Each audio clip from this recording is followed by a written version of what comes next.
Hello everyone, I am Princess Spikes, and this is my proposal poster for analyzing differentiating perspectives on sexualized communication based on gender and age.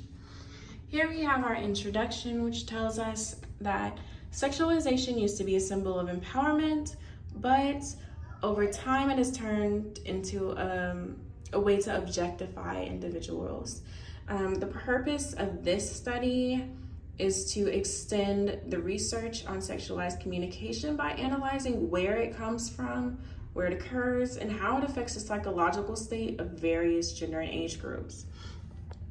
Here we define sexual communication and sexualized communication, where sexual communication is communication of sex-based topics. Sexualized communication is sexual communication directed at someone or oneself. And then within sexualized communication is objectification. Objectification is a term used to describe an act of sexualized communication. Our first research question comes from gendered perceptions. Our most research revolves around women's perceptions on sexualized communication. Men also experience sexualized communication. Most of the research on women's view of sexualized communication finds that they feel a sense of empowerment when they encounter these sexualized experiences. And that often depends on how an individual encounters sexualized communication. So if an individual incorporates, when objectification is communicated in a way that women find rewarding, they're more likely to view sexualized experiences as positive than negative, and vice versa. So we get the question, what are the implications of cost and reward when analyzing how people perceive sexualized communication? When we analyze sexualized communication's effect on men, we get to our second research question.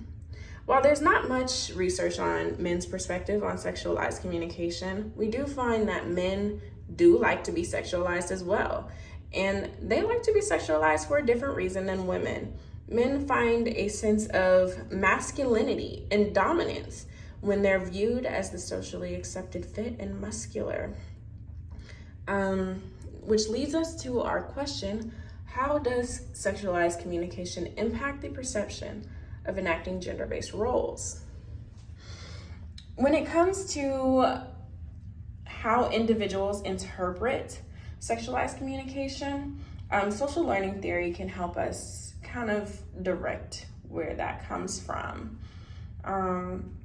Social learning theory assumes individuals exposed to certain conditions that are more favorable from a societal point of view are more likely to pick up on the fact that they are favorable. In criminal behavior, social learning theory predicts that individuals are more likely to enact criminal behavior if the individuals around them also affiliate with criminal behavior.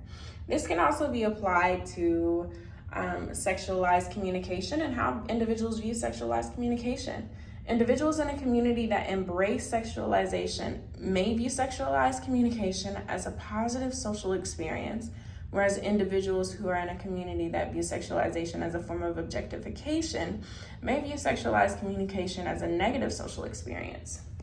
Here we have the consequences of sexualization. While there are many more, you can please explore the QR code. Well, that will give you a more in-depth analysis of these consequences. Sexualization may result in enacting risk-based activities that impact an individual's physical or psychological harm. So these risk-based activities can include alcohol and drug use, negative stereotyping of individuals, and social exclusion. These are the historical implications of sexualized communications. While they are not needed to know for the study, it is definitely a very fun section to read, and it is definitely very relevant to today's day and age on sexualized topics.